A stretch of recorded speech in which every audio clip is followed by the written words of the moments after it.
My hands were shaking as I looked at the chaos erupting around my meticulously set dining room table. The Christmas lights, which I'd spent hours hanging, now cast accusatory shadows on the faces I thought I knew. The faces that had lied to me, betrayed me, destroyed me. You knew. My husband's voice broke. All the color drained from his face as he stared at the man standing in our doorway. The man I had invited. The man whose very presence was about to detonate the bomb that would destroy everything. I smiled. It wasn't a nice smile. It was the smile of someone who had spent 6 weeks planning this exact moment. 6 weeks of swallowing poison. 6 weeks of pretending I didn't know the truth that was eating me alive from the inside out. "Oh, darling," I said, my voice as sweet as arsenic. "You asked me to be mature about this, and that's exactly what I'm doing." The woman at his side, his wonderful ex, the one he had insisted join our family for Christmas Eve dinner, turned the color of the snow falling outside the window. Her perfectly manicured hand flew to her mouth. She knew what was coming. She knew who was standing in the doorway. And that's when the real screaming began. But I'm getting ahead of myself. Let me take you back to where this nightmare truly began. To the moment my perfect life was revealed to be a beautiful lie. To 3 months ago, when I still believed in happily ever after. To the day I found the message. October 15th. I remember the date because it was our 7th wedding anniversary. 7 years of marriage to David, the man I'd loved since college. The man who had promised me forever under a canopy of stars in the Berkshires. The man who held my hand through 2 miscarriages and swore that one day we would have our family. 7 years, and I still got butterflies when he walked through the door. I'd spent all day preparing our anniversary dinner. His favorite, pan-seared scallops with saffron risotto and roasted asparagus. I'd bought a new dress, a deep emerald green, the color he always said made my eyes look like jade. I lit candles all over our home in Lake Forest, just outside of Chicago. Everything was perfect. Everything was a lie. David's phone buzzed on the kitchen counter while he was in the shower. I wasn't the type to snoop, ever. But something about the way it buzzed again and again, insistent and urgent, made my stomach clench. The screen lit up with a message preview from a contact, saved as SV. I can't stop thinking about last weekend. When can I see you again? Have you told her yet? My hands went numb. The bottle of chilled Chardonnay I was holding slipped, but I caught it before it could shatter. My heart was hammering against my ribs like it was trying to escape my chest. This couldn't be what it looked like. There had to be an explanation. I unlocked his phone. I knew his passcode. It was our anniversary date. The irony would have been funny if I didn't feel like I was going to throw up. The messages loaded. I scrolled up. My eyes scanned words that felt like acid on my skin. "I miss your hands on me. She doesn't understand you the way I do. We belong together. We always have." And David's replies, "I know. I'm working on it. She's just so fragile since the 2nd miscarriage. I have to find the right time. Just be patient. It's you I want. It's always been you." The phone fell from my hands, clattering onto the granite countertop. I grabbed the edge of the island to keep myself from collapsing. The room was spinning. The candles I had lit suddenly seemed to be mocking me, their cheerful flicker a cruel joke. I went back to his contacts list. SV. Sylvia Vance. Sylvia, his ex-girlfriend from college, the one Head dated for 3 years before we met. The one he said Head remained friends with, but that it was purely platonic. The one who occasionally liked his posts on Facebook, which I'd always thought was harmless. I checked the timestamps on the messages. The conversation went back 6 months. 6 months of late-night texts. 6 months of I love yous and I miss yous. 6 months of planning a future together while I was at home, grieving the babies I couldn't carry, believing my husband was at the office working late. There were pictures. I shouldn't have opened them, but I couldn't stop myself. Sylvia in lingerie. Sylvia in what looked like a hotel room. Sylvia completely naked, her message underneath. "Waiting for you." And then I saw it. A picture of the 2 of them together. David's arm around her. They were at a restaurant. I recognized it, a trendy spot in River North. I'd suggested we go there for our anniversary, but David had said he was tired of that place. The date stamp on the picture. October 8th. 1 week ago. The shower turned off. I could hear David humming like he didn't have a care in the world, like he wasn't in the process of tearing my heart to shreds. I placed his phone back exactly where it had been, My hands were steady now. Something cold had settled inside me, freezing the panic, the hurt, the rage, not erasing them, but encasing them in ice, preserving them for later. When David walked into the kitchen, a towel wrapped around his waist, water beading on his shoulders, he smiled at me. The same smile I'd fallen in love with at 19. The same smile that was now a weapon. "Something smells amazing," he said, kissing my cheek. His lips felt like ice against my skin. "Happy anniversary, honey." I smiled back. I don't know how I did it, but I did. "Happy anniversary." We drank the wine. He gave me a necklace, a simple gold chain with a single pearl. I wondered if Head bought Sylvia something more expensive. We made love that night, and I hated every second of it. I hated feeling his hands on me, the hands that had touched her. I hated the words of love he whispered, words that meant nothing. But I didn't let him see it. I played the part of the devoted wife to perfection. Because I needed time.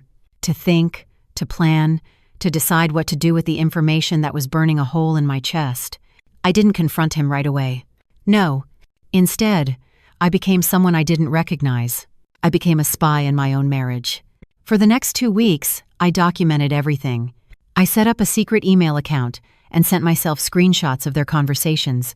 I checked our credit card statements and found charges for hotels, restaurants, a jewelry store where Head bought her a bracelet that cost twice as much as my anniversary necklace.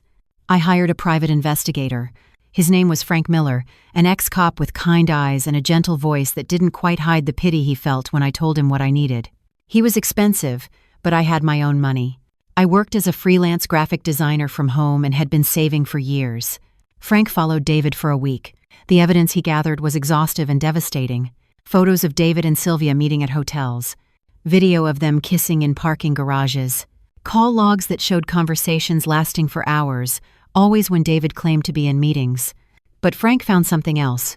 Something that changed everything. He slid a folder across the table at the coffee shop where we met. His expression was grave. "Mrs. Jankowski, Clara, there's something you need to see." Inside the folder was a printout of a Facebook post. Sylvia's, from 2 days prior. The privacy setting was friends only, which explained why I hadn't seen it. Frank had his ways. The post showed a picture of a ring, a diamond engagement ring on Sylvia's finger. The caption read, "He finally asked. I can't believe I get to marry my best friend. Harris to new beginnings. Engaged." The comments were full of congratulations, but one in particular made my blood run cold. "Can't wait to finally meet him. Bring him to Sunday dinner." Eleanor Vance, Sylvia's mother. She didn't know who the fiancé was, which meant Sylvia hadn't told her family she was engaged to a married man. "There's more," Frank said quietly, sliding another document across the table. "I ran a background check on Sylvia Vance. She's not just your husband's ex-girlfriend." I looked at him, my throat tight. "What do you mean?" "She's a family therapist. Specializes in couples counseling." He paused, letting the information sink in. "And she's published in several journals on the topic of ethics in professional relationships. She's built her entire career on being an expert in healthy relationships." The irony was so brutal, I almost laughed. "Almost. And the man she claims to be engaged to," I said slowly. "She can't tell her family it's David. Because he is still married to you," Frank finished. "So, either she's lying about the engagement, or—" He hesitated. "Or she's planning on him leaving me," I whispered. The scallops I'd eaten for lunch threatened to make a reappearance. Frank's expression softened. "I'm sorry, Clara. But that's what the evidence points to." I looked at the picture of the ring.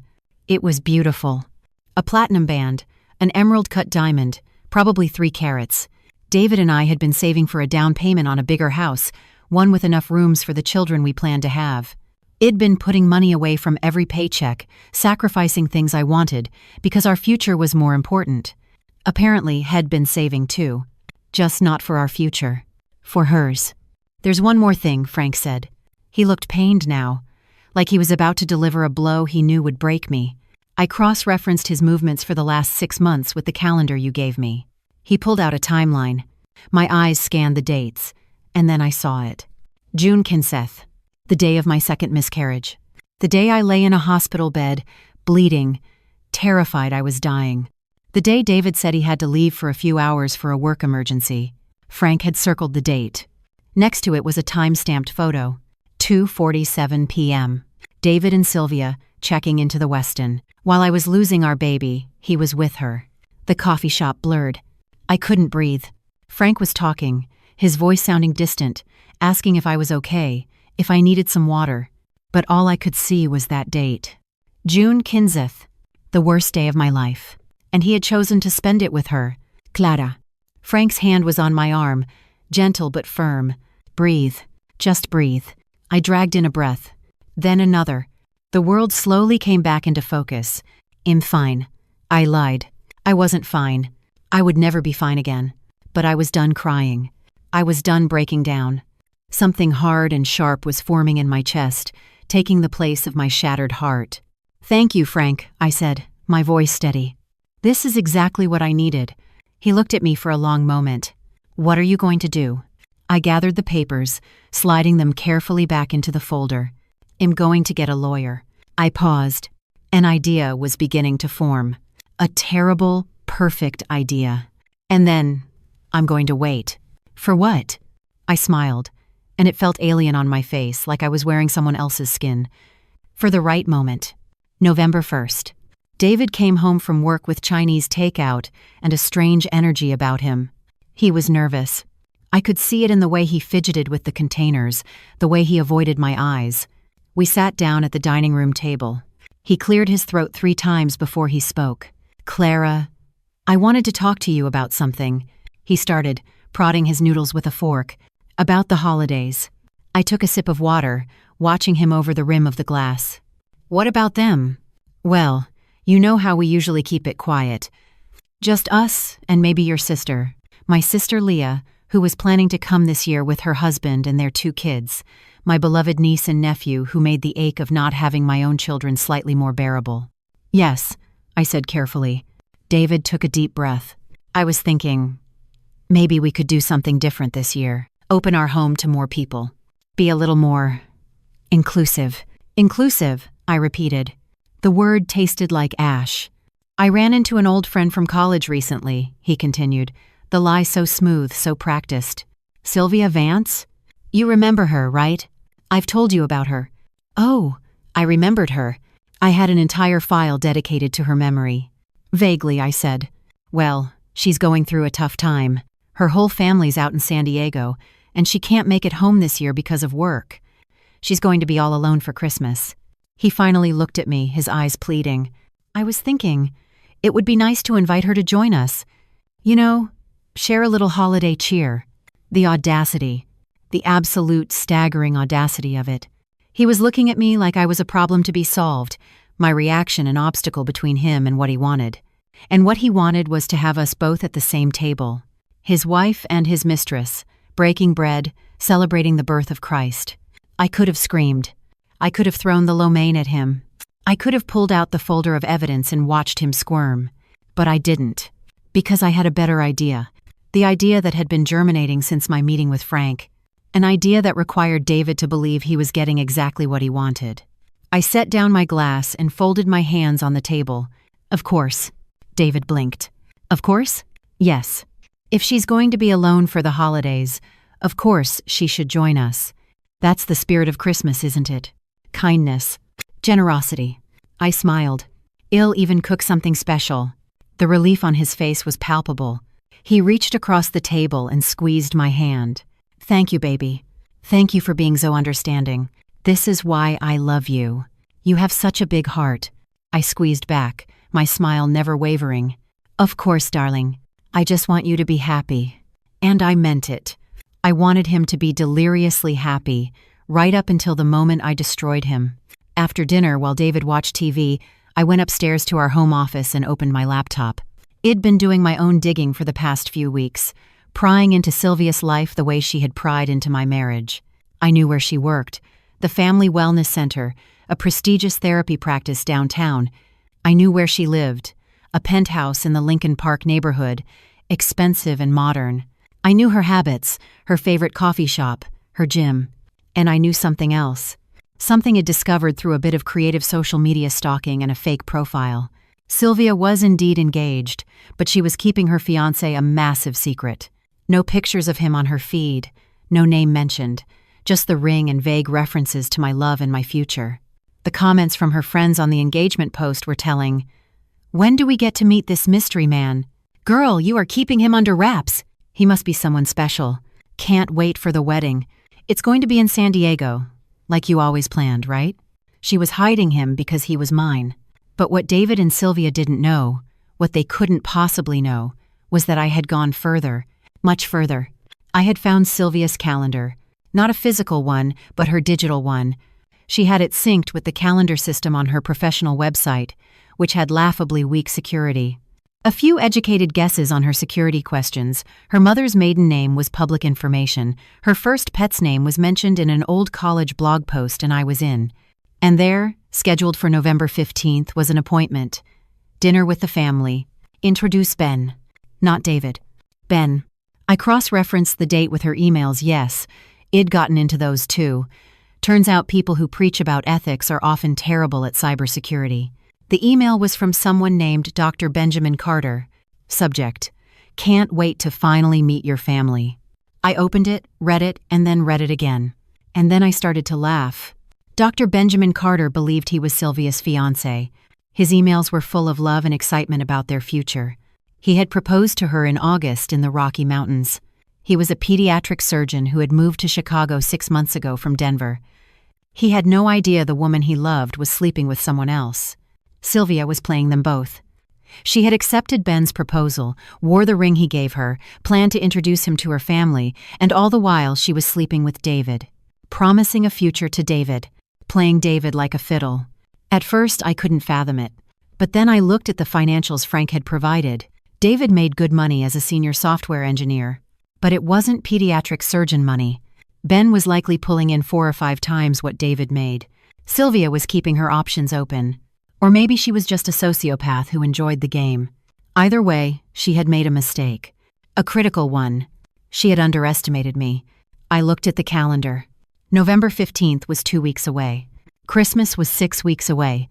I opened a new email on my anonymous account, the one I had created for this specific purpose, and began to type. "Dear Dr. Carter, you don't know me, but I know you.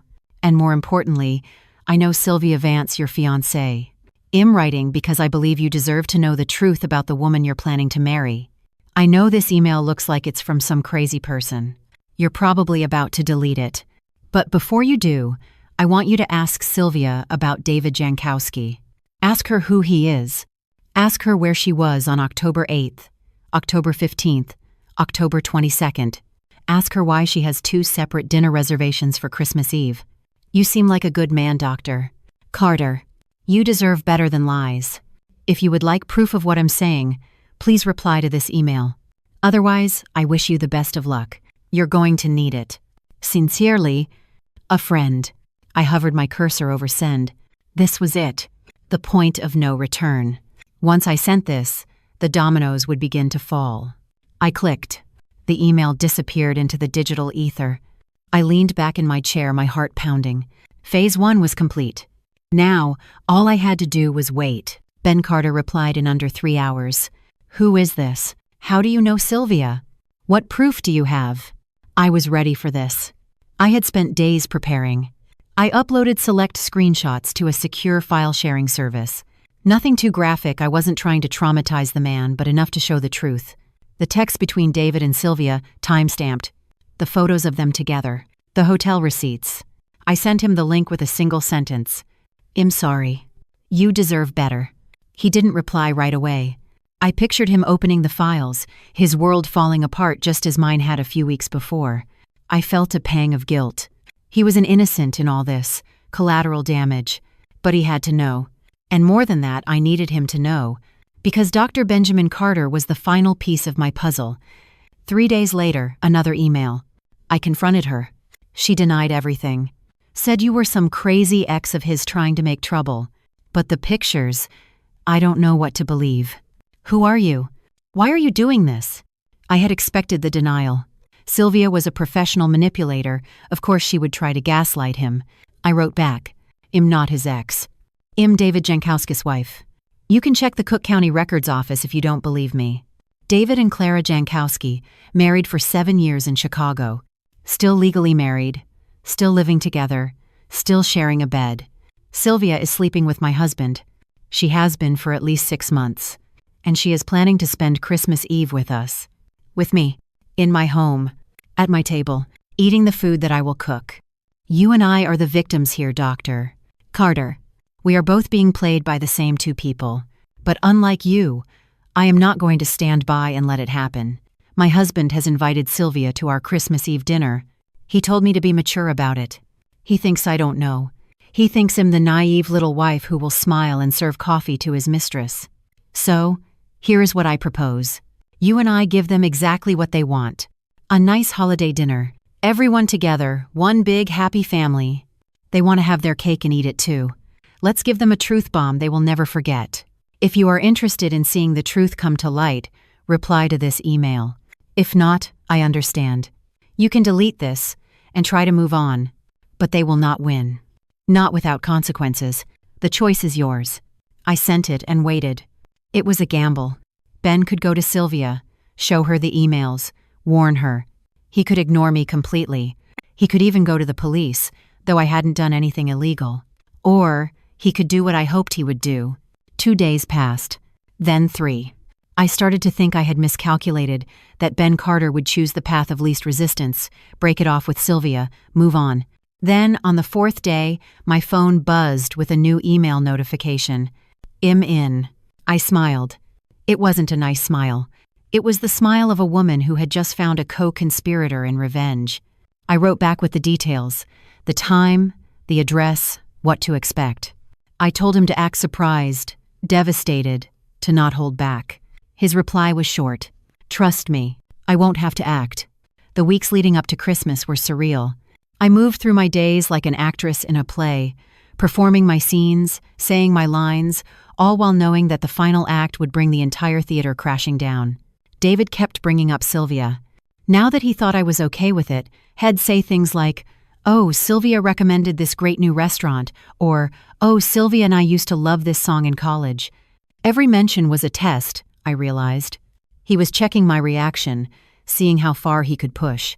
I passed every test with flying colors. How nice, honey. That's so great that you two reconnected. I can't wait to meet her. That last one gave him pause. We were in the kitchen. He was chopping vegetables for a stir-fry.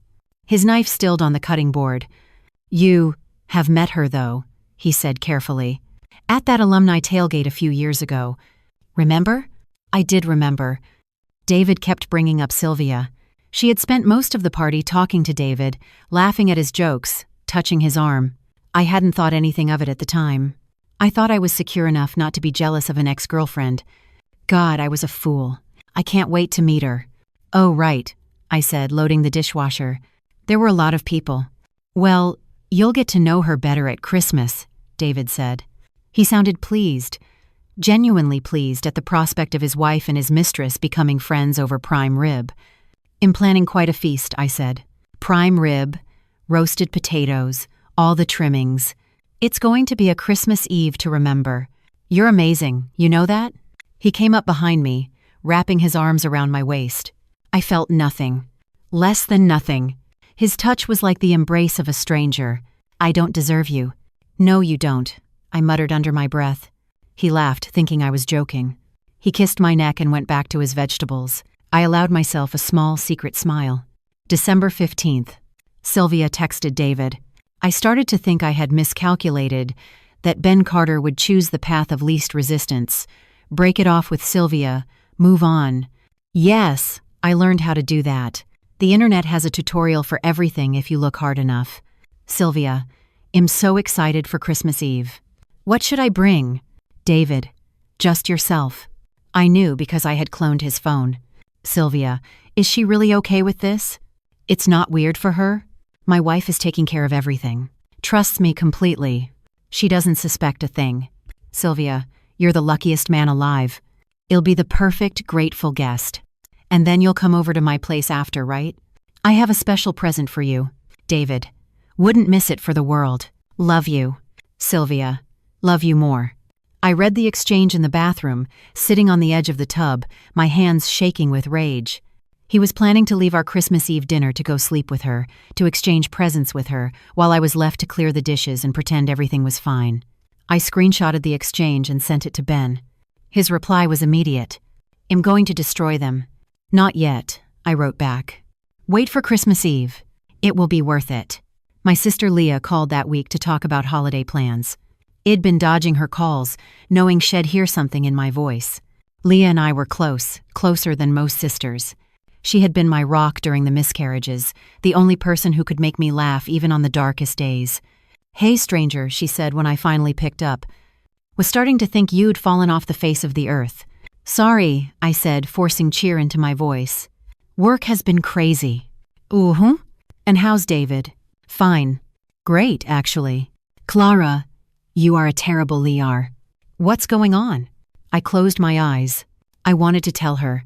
I wanted to sob into the phone and spill everything. But I couldn't. Not yet. Leah would want to fix it, to confront David, to protect me, and that would ruin everything. "Nothing's wrong," I said. "Just stressed about the holidays. Actually, that's what I wanted to talk to you about. A change of plans for Christmas Eve." "Uh-oh.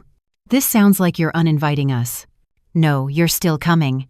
But David invited an old friend from college who was going to be alone, so it'll be a bigger group than planned." "No problem.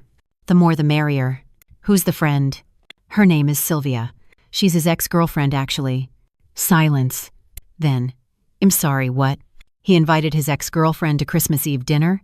"It's not like that," I said quickly. "They're just friends now. She's going through a hard time. We're being charitable." "Right. And you're okay with this?" "Of course I am. Why wouldn't I be?" "Because you're a human being with normal human emotions," Leah said, her voice sharp. "Clara, this is weird. You know that, right?" "Everything's fine, Leah. I promise." "If you say so. But if that woman steps 1 foot out of line, I am saying something." "You've been warned." I smiled.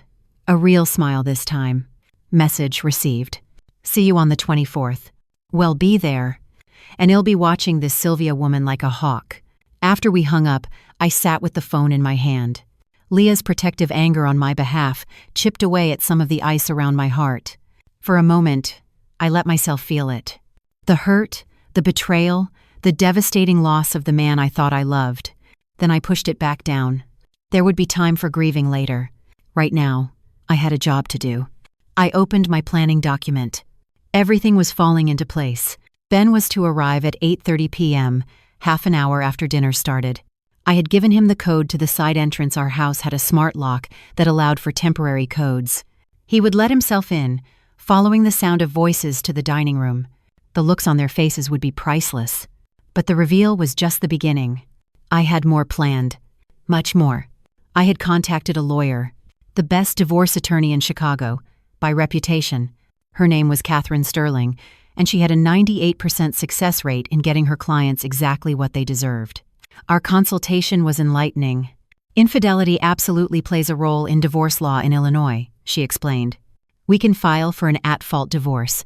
More than that, if you can prove he used marital assets on the affair, and those hotel and jewelry receipts suggest he did, we can make a compelling argument for you to receive a larger portion of the marital property." "I don't want alimony," I said. "I have my own income. I want the house, and I want him to pay for what he did." Catherine smiled. It reminded me of my own smile lately. Sharp and cold. "I think we can arrange that, especially if we can prove emotional distress. The affair during your miscarriage, for example. A judge will find that particularly egregious." I left her office with her retainer paid and the divorce papers ready to be filed. I was just waiting for one thing: Christmas Eve dinner, because I didn't just want a divorce. I wanted witnesses. I wanted everyone to know what David and Sylvia had done. I wanted their shame to be public and permanent. Catherine had warned me. "Are you sure about this approach? It's going to be painful for you, too. Humiliating, even. You could just file quietly and move on." But I didn't want to move on quietly. I wanted them to hurt the way I had hurt. I wanted them to lose things the way I had lost things. David had taken my trust, my security, my dreams of a family. He had made me doubt myself, made me feel crazy for being fragile after the miscarriages, all while betraying me in the most heinous way possible. And Sylvia. Sylvia had built a career helping people heal their relationships. She positioned herself as an expert on ethics and trust, all while actively destroying someone's marriage, sleeping with someone's husband. They both deserved to go down in flames. December 23rd, the day before Christmas Eve. I went to the grocery store and bought everything I needed for the dinner. The woman at the checkout commented on my haul. "Big holiday celebration," she said cheerfully. "Oh," I replied, "it's going to be unforgettable." That night, David came home late, kissed my forehead, and said he'd been at a going-away party for a colleague. The lies came so easily to him now. I checked his phone later. He had been at Sylvia's apartment. They had had sex. They had ordered Thai food. They had exchanged early Christmas presents. Had given her a trip to Aspen for New Year's. She had given him an expensive watch engraved, "For you, always and forever." The irony was, I had bought him the exact same watch for Christmas, a Rolex I had saved for over a year to afford. It was sitting, wrapped, under our tree. That was the moment. I took my gift for him out from under the tree. That night, I carefully unwrapped it and replaced the watch with something else. The divorce papers. I rewrapped it in the beautiful paper, tied it with silver ribbons, placed it back under the tree, and went to bed. Leah, her husband Michael, and their kids arrived on Christmas Eve morning. My niece, Lily, age 7, ran into my arms, and my nephew, Jack, age 5, showed me his new toy truck. I hugged them tight, breathing in their smell of little kid and sugar and shampoo and pure innocence. "Aunt Clara, are you crying?" Lily asked, touching my cheek. "Happy tears," I said. "I'm just so happy to see you." Leah watched me over the kids' heads, concern in her eyes. She knew me too well, but she didn't push. She just helped bring in their bags and get the kids settled in the guest room. That afternoon we had a quiet lunch. Just family. David was attentive and sweet, the perfect host. He joked with Michael about football. He played trucks with Jack. He complimented Leah's new haircut. He was so good at this. At pretending. At being exactly who each person needed him to be. I wondered if I had ever really known him at all. After the kids were down for their naps, the adults sat in the living room with wine. The lights on the Christmas tree twinkled, casting a soft glow on everything. Carols played softly from the speakers. It looked like a scene from a holiday movie. "So," Leah said, swirling the wine in her glass, "tell us about this Sylvia person who's coming tonight." David glanced at me. I smiled at him encouragingly. "She's an old friend from college," he said. "We dated for a bit, but that was a lifetime ago. Ancient history. She's going through a rough patch now, family stuff, and I just thought it would be nice to invite her." "That's very generous of you," Michael said. "That's just who we are," I said, raising my glass. "Generous to a fault." David clinked his glass against mine, oblivious to the edge in my voice. Leah, however, caught it. Her eyes narrowed slightly. "And you don't mind?" She asked me directly. "Your husband's ex at Christmas Eve dinner?" "Why would I mind?" I asked. "I'm secure in my marriage." "Right, honey?" "Absolutely," David said, putting an arm around me. I leaned into him, playing my part, but I was counting the hours. Less than 12 to go until the performance of a lifetime. "Well, I can't wait to meet her," Leah said, and there was something in her voice. A warning, maybe. Or a promise. This should be interesting. "Oh," I said softly. "It will be." That night, I lay in bed next to David, listening to him breathe. He fell asleep easily, as he always did, with no guilt to plague him, no conscience to keep him awake. I, on the other hand, stared at the ceiling. I thought about all the Christmas Eves we had spent together. The first one in our tiny apartment, so broke we could barely afford presents but so in love it didn't matter. The one after the first miscarriage, both of us grieving, holding hands and promising we would try again. Last year's, hopeful again, talking about how next Christmas we might have a baby to celebrate with. It had all been a lie, or at least, it had become one. Maybe he had loved me once, really loved me, but at some point, I had stopped being enough. No, that wasn't right. It wasn't that I wasn't enough. It was that he was broken. He was selfish. Tomorrow, everyone would see it. Tomorrow, the mask would come off. I rolled over and finally fell asleep. My dreams were full of shattered glass and red wine spilling like blood. I woke at 6 a.m. Adrenaline was coursing through my veins. Today was the day. I showered and dressed with care. I chose a red dress. Festive, appropriate, but also bold. War paint for the battle to come. I did my makeup with extra precision. If I was going to burn my life to the ground, I was going to look good doing it. In the kitchen, I began to cook. The prime rib went into the oven. Potatoes peeled and boiling. The classic potato salad, already made. I moved through the tasks mechanically, muscle memory taking over while my mind raced ahead to the evening. Leah came down around 8, drawn by the smell of coffee and cinnamon rolls. "You're up early," she said, pouring herself a cup. "Couldn't sleep." "Too excited," I said, and it wasn't entirely a lie. She watched me over her mug. "You would tell me if something was wrong, right?" I met her eyes. "Of course. You seem different. I can't put my finger on it, but you look like you're waiting for something." Sharp, observant Leah. Always seeing too much. "I'm just tired," I said. "The holidays are stressful." She didn't look convinced, but just then the kids came thundering downstairs, full of morning energy, and the moment passed. We opened presents. Lily got the doll she'd been asking for. Jack got a train set. Leah and Michael exchanged gifts, smiling at each other with the easy affection of a solid marriage, the kind I thought I had. David gave me jewelry earrings, delicate and expensive. I wondered if Head picked them out, or if Sylvia had helped. I thanked him, kissed his cheek, and handed him his present. "Open it later," I said. "When you have time to really appreciate it." "Why not now?" he asked, shaking the box. "It's personal," I said. "Just for us." He smiled, pleased, thinking it was something intimate. He set it aside. The morning flew by in a blur of wrapping paper and laughter. I took pictures, lots of them. Lily and Jack playing with their toys. The family around the tree. David, smiling, so happy, so oblivious. Evidence. It was all evidence. Of the before times.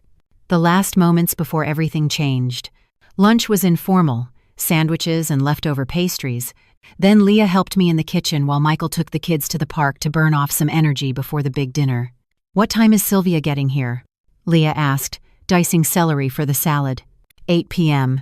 Dinner's at 8:30, and it will just be the 4 of us, plus her. That was the plan, I told her. A lie, but a necessary one. Leah was quiet for a moment, then said, "I don't like this, Clara. I know I already said it, but I really don't. What kind of woman accepts a Christmas Eve invitation to her ex-boyfriend's house with his wife? One who has nowhere else to go," I suggested. "Or one who wants something she can't have," Leah countered. She pointed her knife at me. "I'm going to be watching her. If she so much as looks at David the wrong way, I'm shutting it down. I'm serious, Clara. You're too nice sometimes, too trusting. But I'm not. If only she knew. If only she knew that I was no longer nice or trusting. That I was something else entirely now, something cold and calculating and out for blood. Let me handle it," I said. "Please, just trust me." She sighed. "Fine. But I reserve the right to say I told you so if this all goes sideways." "Duly noted," I said, and turned my attention back to the prime rib. The afternoon dragged by.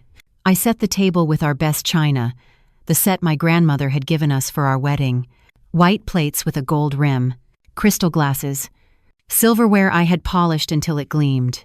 I set 7 places. David noticed. "7?" he asked. "There are only 6 of us, right? You, me, Leah, Michael. Oh, 7 with Sylvia. And the 8th, I said. I always set an extra place.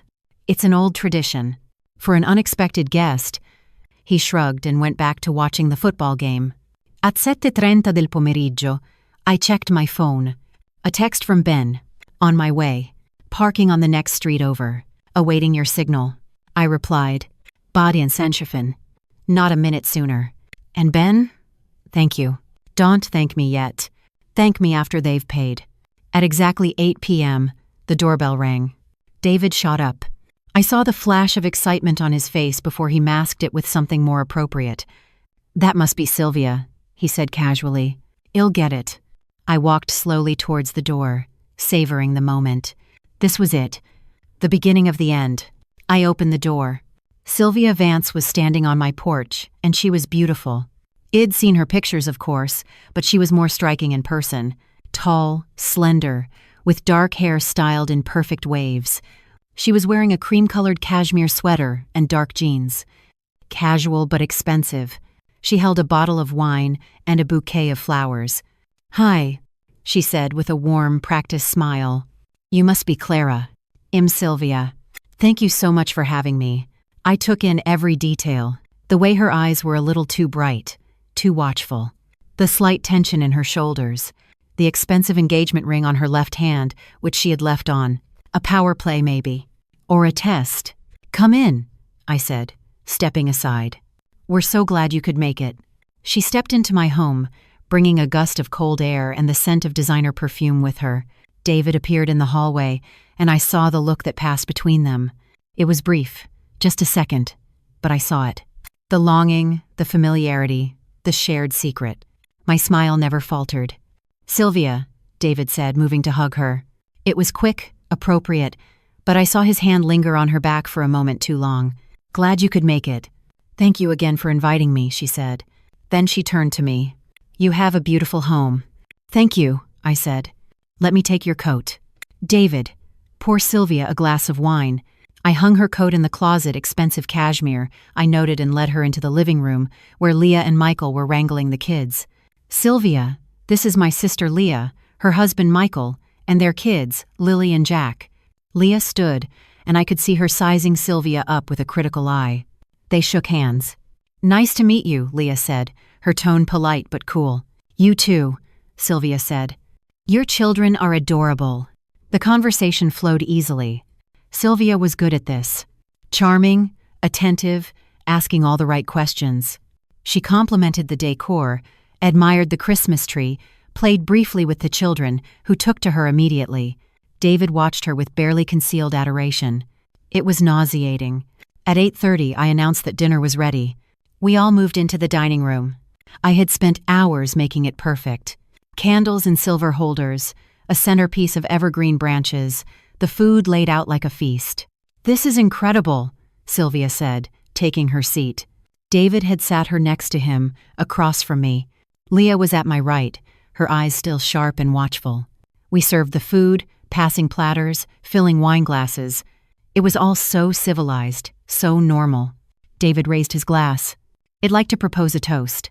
To family, to friends, and to the Christmas spirit. And to my wonderful wife, who put all of this together." "To your wife," Sylvia repeated, her eyes meeting mine over her glass. There was a challenge in them. She was enjoying this, sitting at my table, eating my food, all while sleeping with my husband. I smiled back. "To new beginnings," I said. We clinked glasses. We ate. The food was perfect. The prime rib was juicy, the side dishes flavorful, everything timed just right. "So, Sylvia," Leah said, her voice casual. "David mentioned you're a therapist." "I am," Sylvia said. "I specialize in family and couples counseling." "How ironic," Leah muttered, just loud enough for me to hear. "It's very rewarding work," Sylvia continued, oblivious. "I help people navigate difficult relationship dynamics. Communication issues, trust, infidelity." The last word hung in the air. Was she provoking me, or just that unaware of the irony? "Infidelity must be a difficult subject to work with," I said. "As a therapist, I mean. Helping people rebuild trust after a betrayal." "It is," she agreed. "Trust is the foundation of any relationship. Once it's broken, it's very hard to repair." "And do you think it can be repaired?" I asked. She considered it. "Sometimes, if both parties are committed to the truth. But often, the betrayal is just a symptom of deeper problems.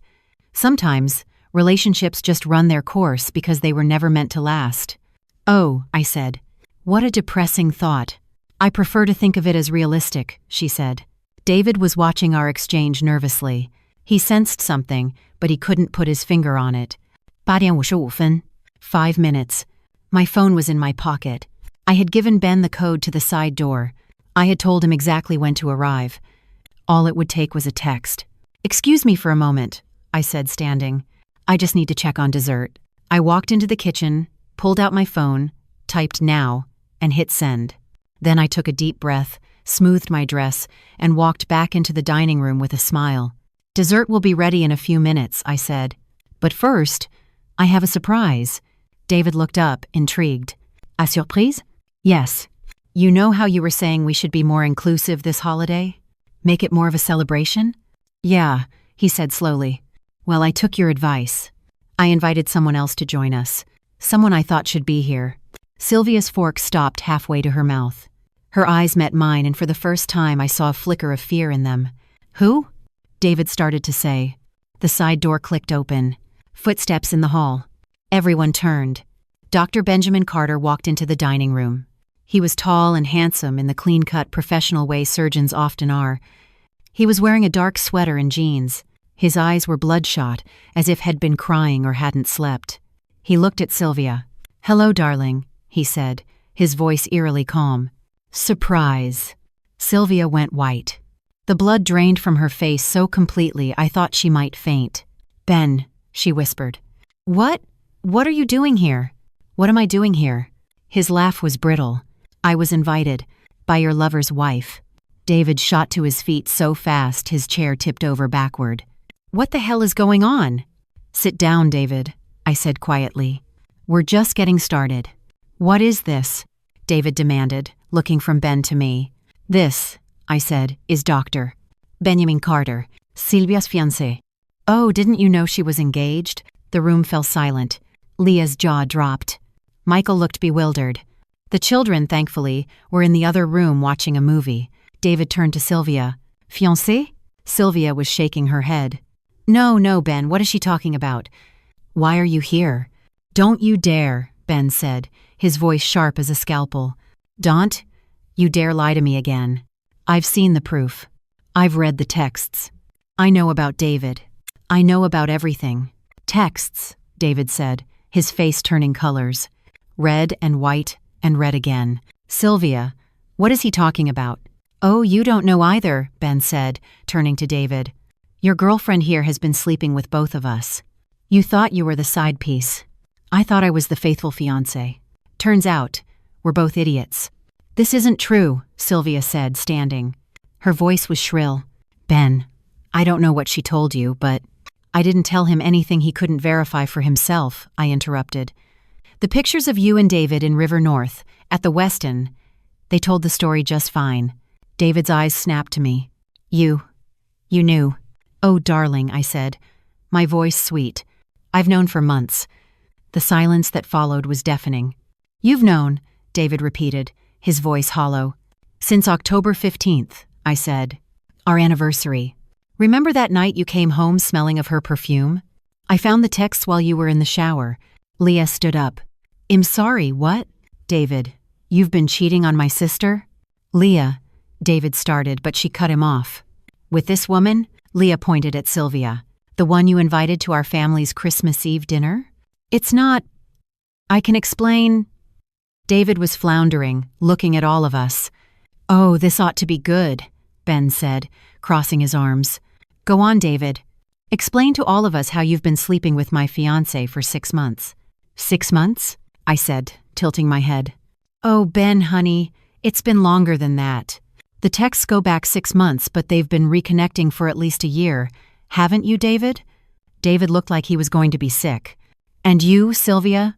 I continued, turning to her. "I have to say, I'm impressed. Playing both sides. That takes skill. Ben here makes, 4 times what David does? But David gives you that emotional connection, that history. Why choose when you can have both?" "You're insane," Sylvia said, but her voice was shaking. "Am I? Let's see." I pulled out my phone. I documented everything. The texts, the pictures, the hotel receipts. David was charging them to our joint credit card, which was careless, but I suppose he thought I was too stupid to notice. I began to read from my phone. "She doesn't understand you like I do. It's you I want. It's always been you. I can't wait until we can be together out in the open." "Stop," David said. "Oh, we're just getting to the best part," I said. "June Kinseth. Remember that date, David?" His face told me he did. "For those of you who don't know," I said, addressing the room, "June 15th is the day I had my second miscarriage. I was lying in a hospital bed, bleeding, terrified I was dying. And David left. Said he had a work emergency. I pulled up the picture on my phone and held it up. This is David and Sylvia, checking into the Westin at 2:47 p.m. While I was losing our baby. Leah let out a strangled gasp. Michael swore under his breath. Even Ben looked shaken. David's face crumpled. It wasn't like that. I was upset. You needed to go sleep with your ex-girlfriend while your wife was in the hospital, I finished for him. Say it. Be honest for once in your pathetic life. Oh my God, Leah said. She moved to my side, her hand on my shoulder. David looked at me. Really looked at me. And I saw the moment he realized he didn't know me anymore. Why? He asked. Why didn't you say anything? Why all this? Because, I said, my voice ice cold, you needed to understand what it feels like to be blindsided. To have your reality crumble in front of an audience. To have everyone you care about see you for what you really are. I walked to the Christmas tree, picked up his present, walked back, and handed it to him. Open it, I said. No, really. Open it. With trembling hands, he tore off the wrapping paper. The divorce papers spilled out onto the table, scattering among the plates. Merry Christmas, I said. You've been served. Sylvia made a move for the door, but Ben blocked her path. Where are you going? He asked. This is insane, she said. You're all insane. I'm leaving. Not yet, I said. We're not done. You see, there's one more thing. I pulled out another envelope. This one was addressed to the State Licensing Board for Professional Counselors. This, I said, is a formal ethics complaint against Sylvia Vance, licensed therapist, for ethical violations. Specifically, engaging in conduct that brings dishonor to the profession.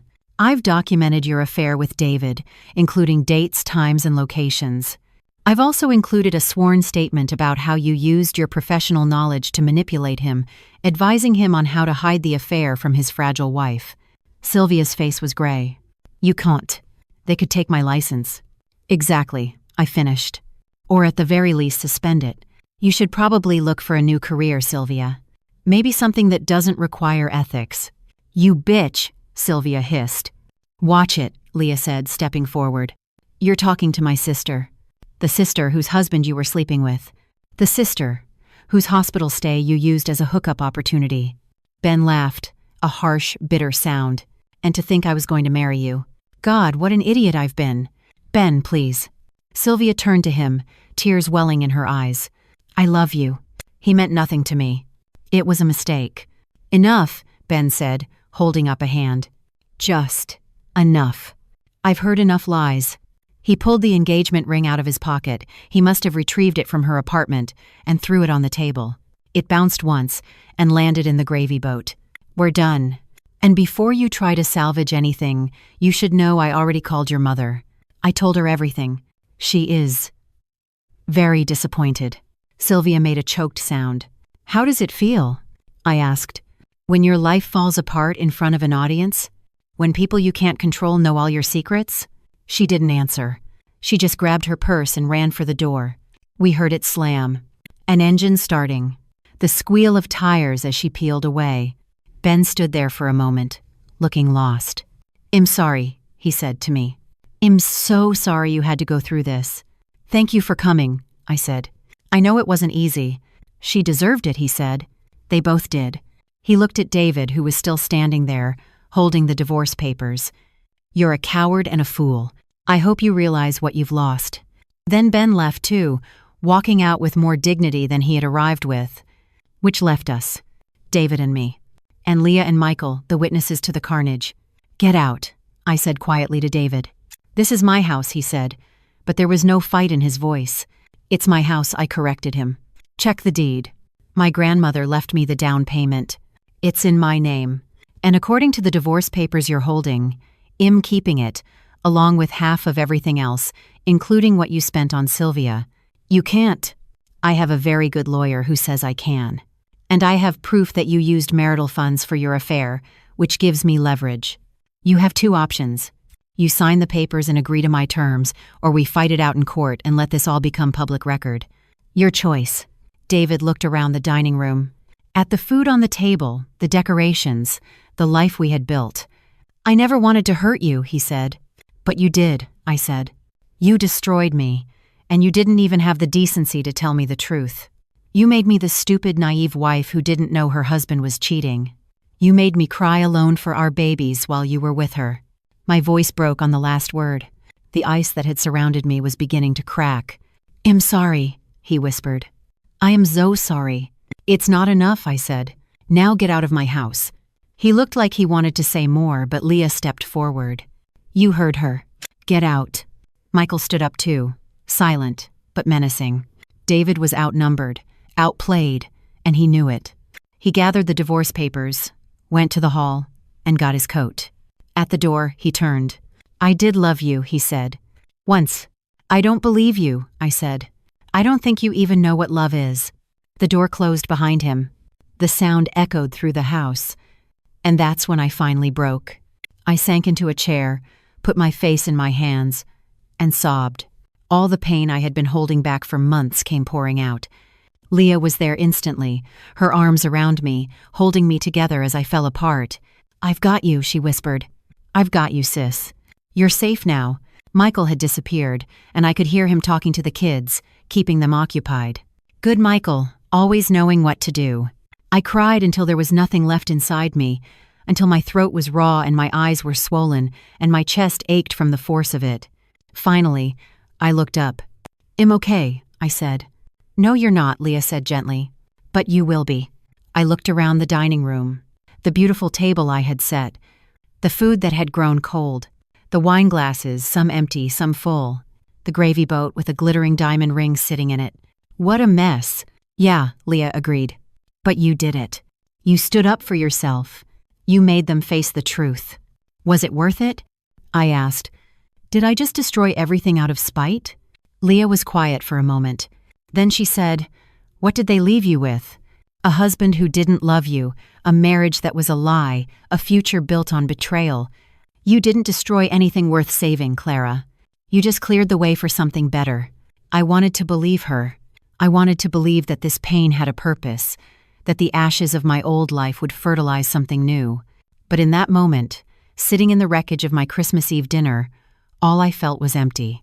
June 15th, the anniversary of my second miscarriage, the anniversary of David's most profound betrayal. But this year, it meant something else. I stood in front of the full-length mirror in my master bathroom, my newly renovated, my bathroom, now, in my house, and I barely recognized the woman looking back. She was thinner, sharper somehow. Her eyes held something they hadn't before. Not exactly hardness, but a kind of clarity. The clarity that comes from watching your illusions burn. 6 months. 6 months since that Christmas Eve dinner. 6 months since I had detonated my life and watched the pieces scatter. The fallout had been brutal. David signed the divorce papers within a week. He didn't really have a choice. Catherine Sterling was merciless. She cataloged every hotel charge, every dinner, every piece of jewelry had bought for Sylvia with our money. In the end, David walked away with his car, his clothes, and about 30% of our assets. I got the house, the savings, and my dignity. He tried to apologize a few times in those first weeks. Long emails that I deleted without reading. Voicemails I erased. He showed up at the house once, and I called the police. After that, all communication went through the lawyers. I heard from mutual acquaintances that he had tried to reconcile with Sylvia after it all blew up. Apparently, he showed up at her apartment with flowers and apologies, talking about how they could finally be together now that everything was out in the open. She slammed the door in his face. Because Sylvia had problems of her own. The ethics complaint I filed had triggered an investigation by the state licensing board. They discovered that she had been conducting therapy sessions while actively carrying on an affair with a married man, a flagrant violation of the ethical standards she had sworn to uphold. Her license was suspended for 2 years, and she was required to undergo her own therapy and ethics training before she could even reapply. Her practice collapsed. The Family Wellness Center terminated her contract immediately. They couldn't afford the scandal. Her professional reputation, built over a decade, was destroyed in a matter of weeks. She left Chicago. I heard she moved back to San Diego with her tail between her legs to live with her mother, the woman who was so disappointed to learn her daughter was a liar and a homewrecker. Ben contacted me once, about a month after Christmas. We met for coffee, 2 wounded soldiers comparing scars. I still want to hate you, he said, stirring his espresso, for dragging me into that nightmare. But I can't. You saved me from making the biggest mistake of my life. How are you doing? And you? I asked. He shrugged. Good days and bad. I loved her. Or, I loved who I thought she was. Turns out, that person never existed. I understood that completely. What about you? He asked me. Any regrets? I thought about it. Really thought about it. No, I said finally. I regret the marriage. I regret wasting 7 years on someone who didn't deserve me. But the dinner, the takedown, they needed to face consequences. People like that only stop when someone makes them. Ben nodded. For what it's worth, I think you're incredibly brave. Brave or crazy. Maybe both. The best people usually are. We parted as friends, or at least allies, bonded by the shared trauma of being betrayed by the same people. Now, 6 months later, I was still picking up the pieces. But I was also building something new. The house felt different. I had redecorated, exercising David's presence room by room. The bedroom we shared was now a sanctuary of soft grays and blues, with new furniture and new linens he had never touched. His office had become my art studio. I had started painting again, something I'd given up years ago, because David always needed the space for his video game setup. I stopped taking freelance graphic design clients and started my own design agency. Small, just me and 2 employees for now, but it was mine, built on my terms, and it was thriving. Therapy was key. I started seeing Dr. Helen Shaw, and the irony of seeing a couples therapist after all that was not lost on me just 2 weeks after Christmas. She helped me unravel the tangled mess of my emotions, the trauma of the betrayal, the complicated grief of losing not just a husband but the future I had imagined. You're mourning a death, she told me in one of our first sessions. The death of your marriage, yes, but also the death of your trust, your innocence, your belief in the story you told yourself about your life. She was right. I was grieving, but slowly, painfully, I was also healing. Leah had been my rock through it all. She stayed for a week after Christmas, helping me pack up David's things, holding me while I cried, forcing me to eat when food tasted like ash. She called every day for months, just to check in, to make sure I was okay. I'm so proud of you, she told me last week. What you did took guts. A lot of women would have just swallowed it, pretended it was fine, let themselves be silently destroyed. You didn't. You fought back. I had fought back, and I had won. But the victory felt hollow some days, because the truth was, I hadn't wanted to be a warrior. I had wanted to be a wife, a mother, a woman with a simple, happy life. But that life had been a lie, and this life, messy and painful and real, was mine. My phone buzzed. A text from an unknown number. My stomach clenched. Sometimes David still tried to contact me from different phones. But when I opened it, it wasn't from him. Hi. I know this is random, but I wanted to thank you. My name is Sarah. I was seeing David. Key word, was. He never mentioned he was recently divorced until I found your number in his blocked contacts and did some digging. When I confronted him, he tried to lie, but I found the divorce records. I just wanted you to know that I dodged a massive bullet because of your paper trail. Thank you for being brave enough to document it all. I stared at the message for a long moment. Then I typed back. I'm sorry you had to deal with him, but I'm glad you found out before he could do any real damage. Good luck. So, David was already trying to rewrite history, already looking for his next victim. The thought made me sick, but it also hardened my resolve. I had done the right thing. It had been brutal and painful and public, but it had been right. Because if I had divorced him quietly, if I had kept his secrets, he would have walked away with his reputation intact, painting himself as the victim of a failed marriage. And Sylvia would have continued her career, counseling vulnerable people while being fundamentally dishonest herself. Instead, they had both faced real consequences. Not perfect justice life, rarely offers that but accountability. I looked at the calendar on my phone. June Kinzeth. A year ago, I was in a hospital, losing a baby while my husband was with another woman. It had been the worst day of my life, but I had survived it. I had survived all of it. I changed into my running clothes. I'd taken up running in February, needing an outlet for the rage and grief that still ambushed me at unexpected moments. Now I ran 5 miles every morning, pushing my body until my mind went quiet.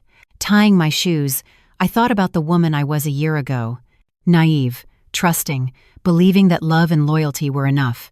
Believing that if I was just good enough, patient enough, understanding enough, everything would work out. That woman was gone. She had died and been buried in the rubble of that Christmas dinner. The woman I was now understood that some people don't deserve patience. That being mature in the face of disrespect is just another way of accepting abuse. That sometimes, the only appropriate response to betrayal is scorched earth. I stepped out into the June morning. The air was fresh with the scent of the roses I had planted in the front garden. My roses. My garden. My life. I started to run, my feet finding their rhythm on the familiar path through the neighborhood. As I ran, I felt something shift inside me.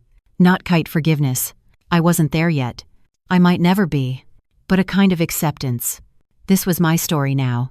Not the fairy tale I had imagined, but something more complex, more real. A story of betrayal and survival, of breaking and rebuilding, of revenge and redemption. And unlike the story David and Sylvia had tried to write where I was the fool, the obstacle, the woman too broken to notice what was happening under her nose, this story was mine. I had seized control of the narrative. I had written the ending. Or maybe not the ending. Maybe just the end of one chapter, and the beginning of the next. My phone buzzed again. Another text, this time from Leah. Don't forget dinner at our place tonight. Michael's grilling. The kids miss their badass aunt. I smiled. Badass aunt. I like the sound of that. I texted back. Wouldn't miss it. I'll bring the wine. Leah, bring the good stuff. We're celebrating. Me, what are we celebrating? Leah. 6 months of being a divorcee. 6 months of taking no shit. 6 months of being the strong, independent woman I always knew you were. Tears pricked my eyes, but they were good tears. Tears of gratitude. I ran faster, harder, feeling my heart pound and my lungs burn, feeling alive in a way I hadn't in years. Because that's the thing about betrayal. It can destroy you, yes. It can level you. It can make you question everything you thought you knew about yourself and the world. But it can also forge you into something stronger, something unbreakable. David thought I was fragile. He used my grief, my vulnerability, my trust as weapons against me. He had underestimated me completely. I turned the corner back onto my street, slowing to a cool-down walk. There was a car parked across the street, a silver sedan I didn't recognize. I tensed immediately. But then the driver's side door opened, and a woman got out. She was young, maybe 25, with red hair and nervous eyes. She stood by her car, clearly waiting for me. "Can I help you?" I asked warily. "Are you Clara Jankowski?" She asked. "Well, Clara, not Jankowski anymore, I guess." "I'm Clara," I said cautiously. "Who are you?" "My name is Chloe. This is super awkward. I'm a friend of Sarah's, the woman who texted you this morning. She told me what David did to you, to both of you, I guess. And She took a deep breath. "I work at the Old Mill, that steakhouse downtown. I was a waitress there last year, and I saw David come in all the time with a woman who wasn't you. I even served them a few times. They were always very close. And I remember thinking how sad it was that he was so obviously cheating on someone. My heart was pounding again, and not from the run. I didn't know what to do," Chloe continued. "I didn't know you. I had no way to tell you, and honestly, I thought it wasn't my place. But then Sarah told me what happened, how you exposed him, and She pulled out her phone. "I took pictures of them together. I don't know why. I guess part of me thought someone might need proof someday. So I kept them." She handed me the phone. I looked at the screen. There they were, David and Sylvia, in a booth at the Old Mill, his hand over hers on the table, both of them laughing. The date stamp, March 2022, over a year and a half ago, months before I thought the affair had even started. "There's more," Chloe said quietly, "from different dates. I can send them to you, if you want. I just thought you should know, in case he ever tries to claim it was only 6 months, or that it wasn't serious, or whatever other lie he's telling now." I looked at this young woman, this stranger, who had held on to this secret for over a year and was now offering it to me like a gift. "Thank you," I said, my voice hoarse. "You can email them to me." She did it right there on the street. My phone buzzed multiple times as the pictures came through. Proof. Corroboration. Ammunition. if David ever tried to contest the divorce settlement or rewrite history. "Why are you doing this?" I asked. Chloe shrugged. "Because guys like him get away with it. They lie and they cheat and they move on to the next woman, and no one ever holds them accountable. But you did. You held him accountable. And I wanted to help make sure he couldn't wriggle out of it." She got back in her car, but before she drove away, she rolled down the window. "You're kind of a legend, you know. What you did at Christmas." Sarah told me the whole story. It's getting around. Women talking to women, warning each other. "You probably saved a lot of people, a lot of heartache." Then she drove away, leaving me standing on the sidewalk with a phone full of evidence and a heart full of something that felt almost like hope. I went inside, showered, and sat down at my laptop. I opened a new document and stared at the blank page. For months, people had asked me if I was going to write about what happened. Friends, my therapist, even a literary agent who had somehow heard the story secondhand and thought it would make a great book. He had always said no. Too painful, too personal, too how. But standing there on the street, hearing Chloe call me a legend, hearing that my story was being shared, that it was helping other women, maybe it was time. I started to type. My husband said, "My ex is joining us for Christmas Eve dinner. Be mature about it." I nodded. Of course. What he didn't know was that I had already invited her fiancé too. The Christmas Eve dinner table turned into a scene no one in my family would ever forget. This is the story of how I discovered my husband's betrayal, planned my revenge, and took my life back. The words poured out of me, faster than I could type. The whole story, from finding the text on our anniversary to the Christmas confrontation to the fallout that was still unfolding. I wrote for hours, stopping only when my fingers went numb and my eyes burned. When I finally looked up, the sun was setting, painting my studio in shades of orange and gold. I had written 30 pages of truth and pain and rage and ultimately survival. I saved the document. My Beautiful Revenge, Draft 1. An alarm went off on my phone. Time to get ready for dinner at Leah's. I closed the laptop and stood up, stretching. My body ached in a good way. The ache of purging something toxic. As I got dressed, I thought about the future. The real future, not the fantasy I had clung to in my marriage. I still didn't know what it would look like. Maybe I would finish the book. Maybe I would meet someone new someday, someone who actually deserved my trust. Maybe I would stay single and build an empire and become the eccentric aunt who spoiled Leah's kids rotten. All I knew was that it would be honest. It would be mine. I grabbed my keys and the bottle of expensive wine I'd bought for the evening. A celebration, indeed, and headed for the door. As I locked it behind me, I glanced back at the house. My house. My sanctuary. My new beginning. On the porch, I stopped, took a deep breath, and smiled. It wasn't the smile of the woman I had been soft, trusting, naive. It was the smile of the woman I had become. Sharp, strong, and unbreakable. The smile of a woman who had been betrayed, broken, and walked through hell and come out the other side, forged in the fire. I got in my car and drove to my sister's house, toward laughter and family, and a love that was real and true. The sun was setting behind me, and ahead, the sky was already dark, the stars just beginning to appear. Behind me, the past. Ahead, the unknown. And for the first time in a year, I wasn't afraid of it. I was ready. Epilogue. The book hit the bestseller list 3 weeks after it was published. My Beautiful Revenge, How I Exposed My Husband's Infidelity and Reclaimed My Life, resonated with readers in a way I never could have imagined. Thousands of women wrote to me, sharing their own stories of betrayal, thanking me for giving them the courage to fight back. I did interviews, went on podcasts. A streaming platform bought the rights for a limited series. And through it all, I kept building my life. The design agency grew. I hired 5 more employees. I bought a vacation house on the coast. I traveled Paris, Tokyo, Barcelona, all the places David always said we'd go someday. I went alone, and it was glorious. David tried to sue me for defamation when the book came out. His lawyer sent a cease and desist letter, claiming I had ruined his reputation.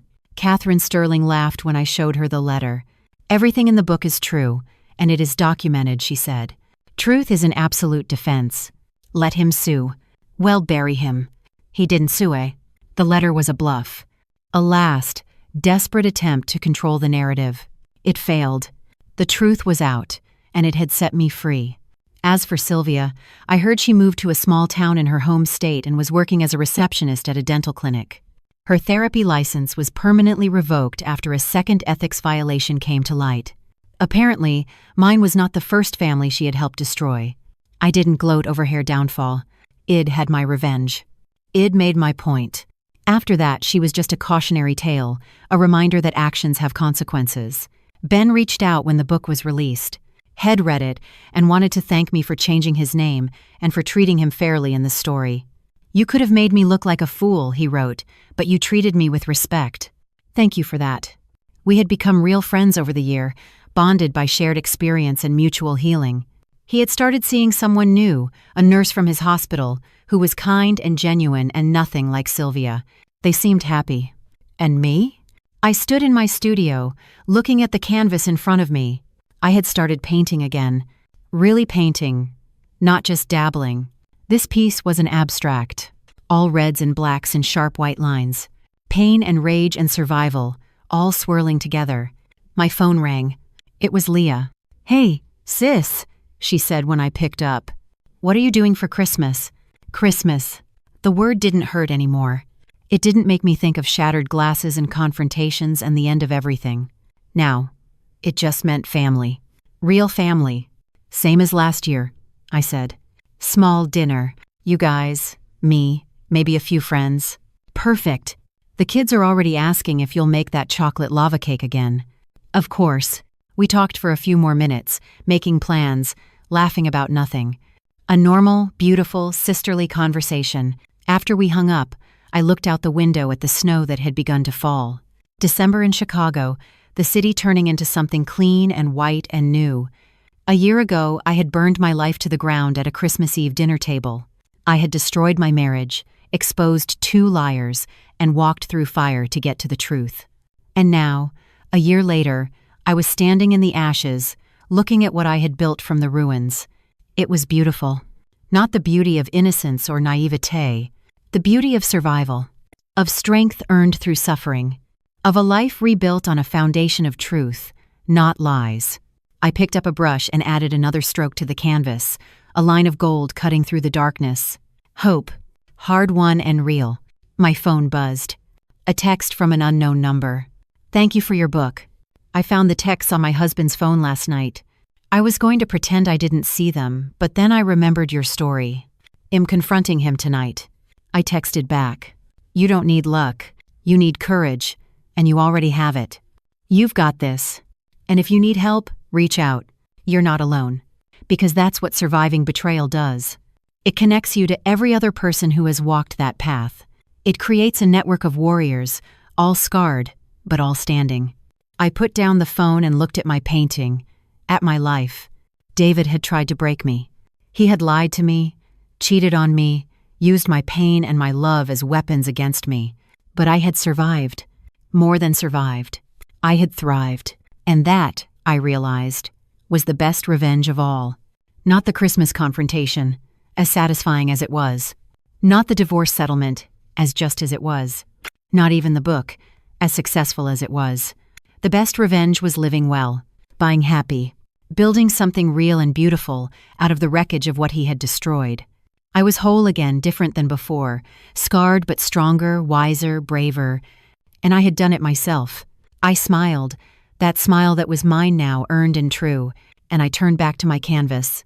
I had work to do, a life to live, a future to create, and this time I was the one writing the story.